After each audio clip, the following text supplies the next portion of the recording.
Fabienne Sviatli, en résidence d'écriture à Villevêque, avec l'association Miel.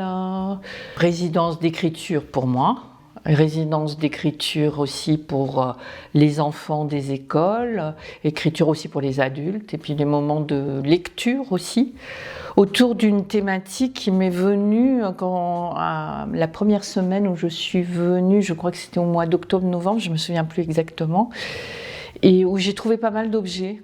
Le hasard a fait que j'ai trouvé des objets par terre, au bord du Loir. Et je me suis dit, ben voilà, c'est mon thème. Et petit à petit, c'est devenu Petite perte et grande trouvaille. Et donc j'ai commencé à écrire des choses qui prennent forme. Et je demande aussi aux participants des ateliers d'écrire sur cette thématique-là. Parce qu'on perd tous quelque chose.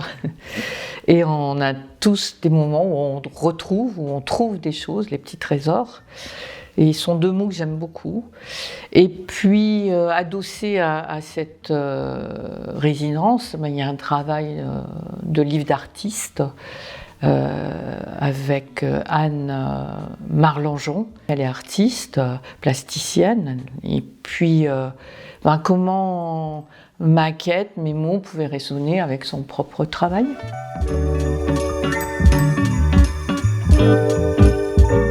Un livre d'artiste, c'est un mot qui ouvre des tas de possibilités, mais c'est la rencontre, je vais dire, entre trois personnes, l'artiste, le plasticien, l'éditeur, et puis une écrivaine, autrice, c'est-à-dire moi-même.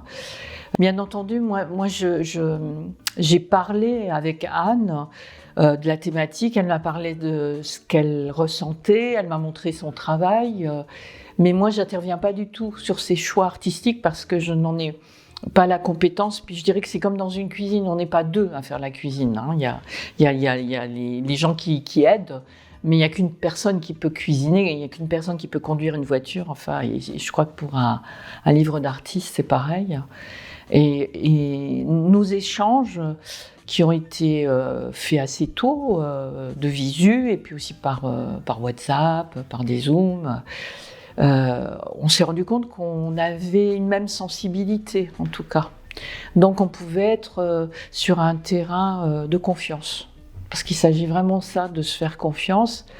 Et pareillement, Anne, bien sûr qu'elle lit ce que j'écris, je lui ai envoyé des textes, elle a lu les textes qui étaient partagés sur les réseaux sociaux, mais elle n'intervient pas. Elle peut interroger peut-être parfois ce que j'écris, mais elle n'intervient pas sur ce que j'écris. Et c'est ce que je trouve intéressant et surtout pertinent. Puis ensuite, il y a un éditeur qui fait quand même le travail, que tout ça fonctionne, que tout ça là ait de l'allure, et qu'on puisse médiatiser dessus. Et puis aussi un regard extérieur, c'est important aussi.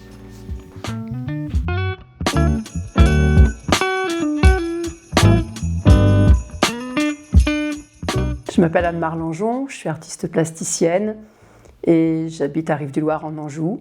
Je travaille depuis de nombreuses années sur ce que j'ai appelé l'écologie du souvenir, c'est-à-dire la mémoire, ses manques, ses pertes. Et quand j'ai rencontré Fabienne Sviatli sur ce projet de livre d'artiste et que j'ai découvert la thématique de la résidence qui est Petite perte et grande trouvaille, ça me parlait, mais comme si Fabienne et moi on avait décidé du thème ensemble, alors que c'est son thème de résidence et que ça collait parfaitement avec mon travail. Avant de commencer à travailler sur la traduction plastique de ces mots, j'ai lu quasiment tout ce qu'elle avait écrit et son écriture est puissante, elle est terrienne, elle est ancrée et elle est simple, elle est quotidienne. C'est une écriture qui me parle, mais vraiment profondément. Et c'était important pour moi d'être vraiment en phase avec les mots de l'écrivaine avant de pouvoir travailler. Je ne pense pas que je pourrais travailler plastiquement sur des écrits qui ne m'évoquent rien. Là, ce n'était pas le cas. Et tout de suite, j'ai non pas illustré, parce qu'il ne s'agit en aucun cas d'illustrer un écrit, mais traduire plastiquement ma notion de perte.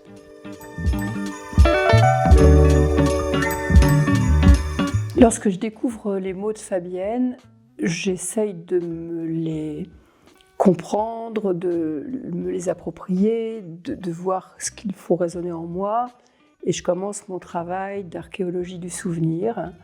Je pars donc de monotypes, qui sont des impressions fugaces de certaines images. je cherche quel est le monotype qui va pouvoir me servir de base à la traduction plastique d'un poème. Ce sont des images effacées, des images imparfaites, des images qui ont déjà vécu la perte. Et à travers ces images de la perte, je sélectionne une couleur et une tonalité de souvenir.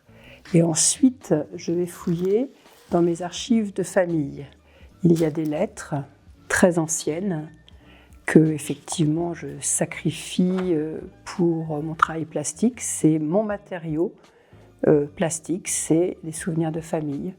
Il y a des photos très vieilles de gens que je connais ou que je ne connais pas, toujours de la famille, mais que je ne reconnais pas forcément. Il y a des vieux papiers, il y a des chutes de monotypes, il y a du papier graissé qui est très intéressant parce qu'il dit la perte mais également la trouvaille puisqu'on peut lire recto verso sur une seule face.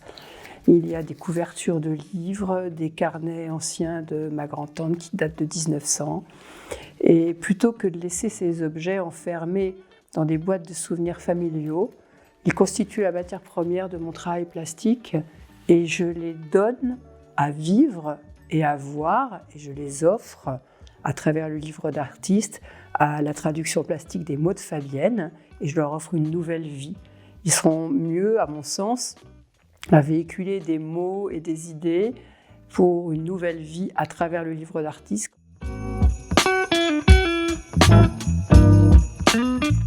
Voilà, je suis Jacques Sirard. Faire un livre, c'est pas anodin au départ. Donc il y a une tradition pour les résidences à Rive-du-Loir, c'est de faire un livre d'artistes. D'abord, il faut choisir les artistes. Donc première chose, on choisit l'auteur qui va venir en résidence.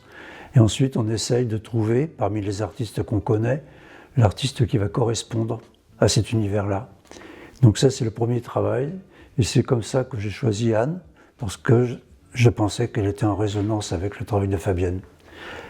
Le deuxième point, c'est comment on va présenter le livre d'artiste. Alors, souvent, on a des livres d'artistes de différents formats, mais ce sont toujours des formats livres.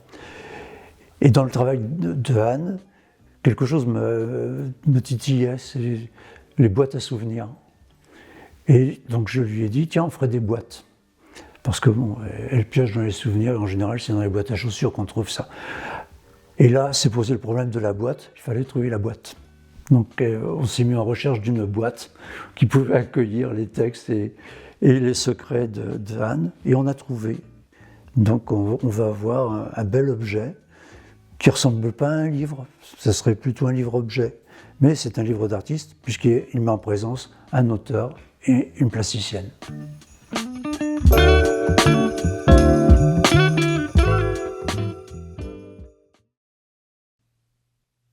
Perdre. Perdi, perdere, perditum, être privé d'eux, en perdre son latin. Perdre tout, perdre rien, tout va bien. Qui se perdra se retrouvera.